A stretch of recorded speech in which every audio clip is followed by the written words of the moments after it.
নমস্কার, আমি ডক্টর হরিস্বামী দাস। গত সপ্তাহে স্কুলে বসে আছি, হঠাৎ করে এক মা কাঁদতে কাঁদতে এলেন, এসে বলছেন যে স্যার, ছেলেকে কিছুতেই শান্ত করতে পারছি না, পড়তে বসতে বললেই চিৎকার শুরু করে দিচ্ছে। আমার বাড়ির সকলে ওকে নিয়ে অতিষ্ঠ হয়ে পড়ছি, আমরা ভীষণ বিরক্ত হয়ে পড়ছি যে ওকে কিছুতেই আমরা নিয়ন্ত্রণ করতে পারছি না।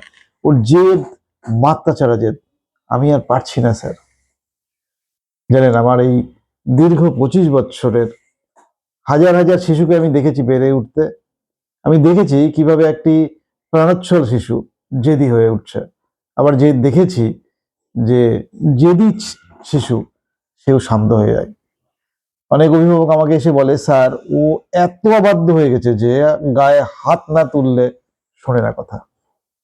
আমি তাদের একটাই কথা বলি যে শাসন যখন ভয় দেখায় তখন কিন্তু শিশু দূরে চলে যায়। শাসন যখন ভয় দেখায় তখন কিন্তু শিশু দূরে সরে যায়।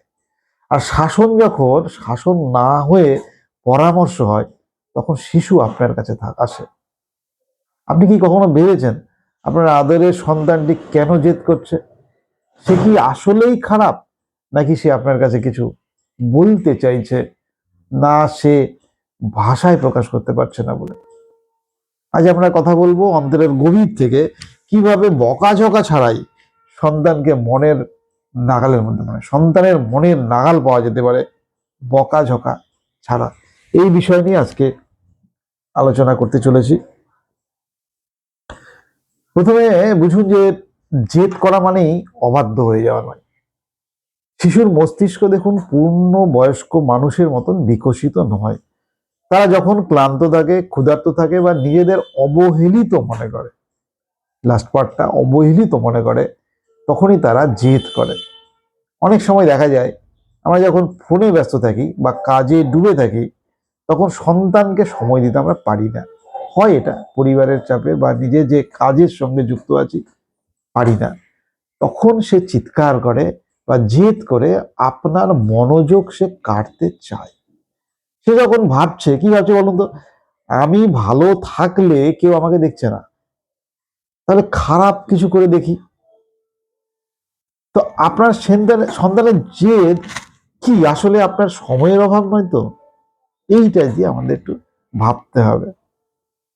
আসলে কি জানেন, শিশুর মস্তিষ্কের যে অংশ এই যুক্তিকে নিয়ন্ত্রণ করে, যে প্রিফ্রন্টাল কর্টেক্স অংশটা, তা 20 থেকে 25 বছর পর্যন্ত পুরোপুরি বিকশিত হয় না। তাই শিশুর আচরণ সবসময় যে ইচ্ছাকৃত তা নয়, এটা আসলে স্নায়বিক অপরিপক্কতারও ফল হতে পারে। সুতরাং এটাকে একটু স্বাভাবিকভাবে নিতে হবে।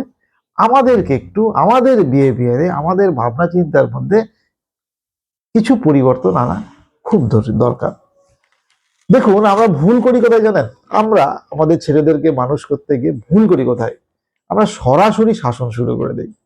কিন্তু নিয়ম হলো কানেকশন বিফোর কারেকশন। আগে সন্তানের সাথে মনোযোগ তৈরি করুন। সে যখন জেদ করছে তখন তার চোখের লেভেলের নিচে গিয়ে, নিচে বসুন। তার কাঁধে হাত বা মাথায় হাত দিন। তাকে অনুভব করতে দিন যে আপনি তার বিরুদ্ধে নন, তার সাথে আছেন। শান্তভাবে বলুন, আমি বুঝতে পারছি তোমার মন খারাপ, তুমি কি বলতে চাও আমি শুনছি, তোমার কথা আমি শুনছি। দেখুন, আপনি যখন না তাকে গুরুত্ব দেবেন, তার রাগের আগুন অনেকটাই, প্রায় অর্ধেক নেমে যাবে।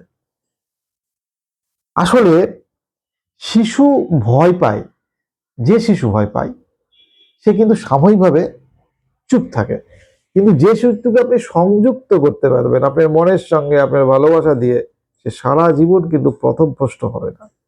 তো তাকে তার সঙ্গে ভালোবাসার বন্ধন, তার সঙ্গে কানেকশন বাড়াতে হবে, তারপরে তাকে কানেকশনের দিকে আমরা ধীরে ধীরে নিয়ে যাব।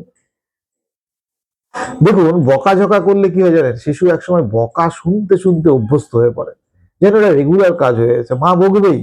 তখন আপনার কথা শোনা তার কাছে স্রেফ একটা শোরগোল মনে হয়। এর বদলে ইতিবাচক ভাষা প্রয়োগ করুন।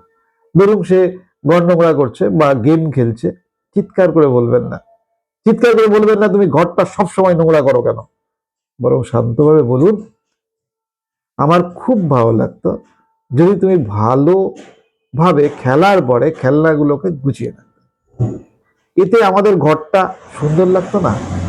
তো যখন আপনি তাকে কোনো কাজের দায়িত্ব দেবেন, সে নিজেকে বড় মনে করবে এবং দায়িত্বশীল হওয়ার চেষ্টা করবে।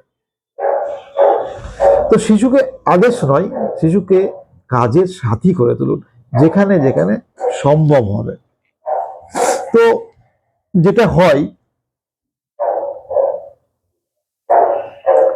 সারাদিনে দেখুন, সারাদিনে মাত্র 20 মিনিট সময় রাখুন যখন আপনার আর আপনার সন্তানের মাঝখানে কোনো ফোন, কোনো টিভি, কোনো ল্যাপটপ বা বাড়ির কোনো কাজ থাকবে না। 20 মিনিট সময় শুধুমাত্র তার জন্য রাখবেন। তাকে বলতে দিতে হবে সে সারাদিন কি করে। প্রথমেই শুনুন না সে সারাদিন কি করেছে, স্কুলে কি করেছে, বন্ধুদের সঙ্গে কি করেছে, হোমওয়ার্ক কি করে, বা নিজের মতন করে তার তুচ্ছ তুচ্ছ কথাগুলো গভীর মনোযোগ দিয়ে শুনুন। শুনুন, সে তখন দেখবে যে তার ছোট ছোট অনুভূতিগুলোর মূল্য আপনার কাছে আছে। তখন সে আপনার অবাধ্য হতে ভয় পাবে, কারণ সে আপনাকে ভয় পায় না, সে আপনাকে শ্রদ্ধা করে, আপনাকে ভালোবাসে। আর এই ভালোবাসা থেকেই না আনুগত্য তৈরি হয়, তা পৃথিবীর যে কোনো শাসনের থেকে বড়। তো তাদেরকে, আপনার বাচ্চাকে এই বোধটা আসতে দিতে হবে যে মা আমার কথা শুনছে, বাবা আমার কথা শুনছে। আরেকটা কথা, সন্তান যখন রেগে যায় তখন তাকে বলুন তুমি রেগে গেছো, এটা স্বাভাবিক। কিন্তু আমরা রেগে গিয়ে কাউকে আঘাত করতে পারি না। তো ছেলের পাশে পাশে বসে এভাবে যদি তাকে শেখানো যায় যে সে বুঝতে পারে যে ইমোশনটা গ্রহণযোগ্য, তাকে বোঝানো উচিত যে তোমার ইমোশনটা গ্রহণযোগ্য, কিন্তু তোমার আচরণটাকে নিয়ন্ত্রণ করা দরকার। কিছু হলে রাগ, ছোড়াছুড়ি, ভাঙাভাঙি এইসব চলবে। দেখুন, ভালোবাসা মানে কিন্তু সীমাহীন স্বাধীনতা নয়। সীমা থাকবে, কিন্তু সেই সীমা সম্মান এবং সম্পর্কের ভেতর দিয়ে যেন প্রতিষ্ঠা লাভ করে। আপনি যদি চান আপনার সন্তান আপনাকে ভয় না পেয়ে সম্মান করুক, তবে আজ থেকেই বকাঝকা কমিয়ে তার সঙ্গে কথা বলা শুরু করুন। সংলাপ দরকার, পাশে বসে তার প্রতিটা অনুভূতি সে যেন তো আপনাকে নির্ভয়ে বলতে পারে। দেখুন, শাসন তখনই সম্ভব যে যখন সেখানের মধ্যে ভালোবাসা থাকবে। তো শেষে একটা কঠিন কথা বলবো, ভিডিওটা অনেকটা বড় হয়তো হলো। সবচেয়ে একটা কঠিন কথা, সেটা হচ্ছে কি, আমাদের সন্তানরা আমাদের কথা শোনে না, তারা আমাদের কাজগুলো দেখে। আপনি যদি সারাদিন মেজাজে হারিয়ে চেঁচামেচি শুরু করেন, নিজের জীবনের অন্য দুঃখ যন্ত্রণা আপনি ছেলেমেয়ের উপর দেখান, তাহলে হবে না। আপনার সন্তান সেটাই শিখবে যে সারাদিন দেখে, সে আপনার প্রতিচ্ছবি। তাই তাকে শান্ত করতে হলে আগে নিজের ভেতরের শান্তিটা খুঁজে নিন। আপনাকেও শান্ত হতে শিখতে হবে। আপনি যত শান্ত থাকবেন, সে ধীরে ধীরে শান্ত হয়ে যাবে। মনে রাখবেন, বাচ্চারা অনুকরণ করে বেশি, শুনে কম। তাই আরেকটা জিনিস, আমার রাষ্ট্রপতি পুরস্কার পাওয়া বা 25 বছরের অভিজ্ঞতা আমাকে একটা জিনিসই শিখিয়েছে। সেই জিনিসটি খুব সিম্পল, যে ভালোবাসার চেয়ে বড় কোনো শিক্ষক নেই। আপনি আপনার ভালোবাসা দিয়ে আপনার ছেলেকে গড়ে তুলতে পারেন। 3টি প্রশ্ন আপনার জন্য, ভেবে দেখবেন। আমি কি বেশি নির্দেশ দিই বা বেশি শুনি? আপনাকে কথা বলছি।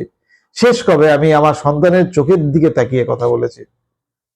আমার সন্তান আমাকে ভয় পায় না বিশ্বাস করে? এই প্রশ্নগুলো আপনার জন্য।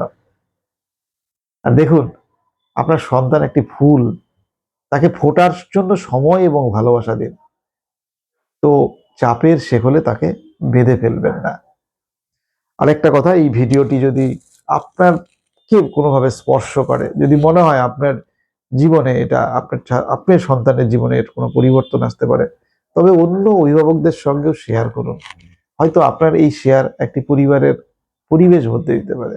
ওই পরিবেশ যদি নিজের পরিবেশ, নিজের বাড়ির পরিবেশ আমরা একটু হলেও বদলাতে পারি, সন্তানের মতন করে, সন্তান যে পরিবেশে অনেক ভালোভাবে বেঁচে উঠতে পারবে, গ্রো করতে পারবে, নির্ভয়ে চলতে পারবে এবং নিজের আত্মবিশ্বাসকে ফিরে পাবে, তো সেই পরিবেশই আপনার সন্তানকে বদলে দিতে পারে।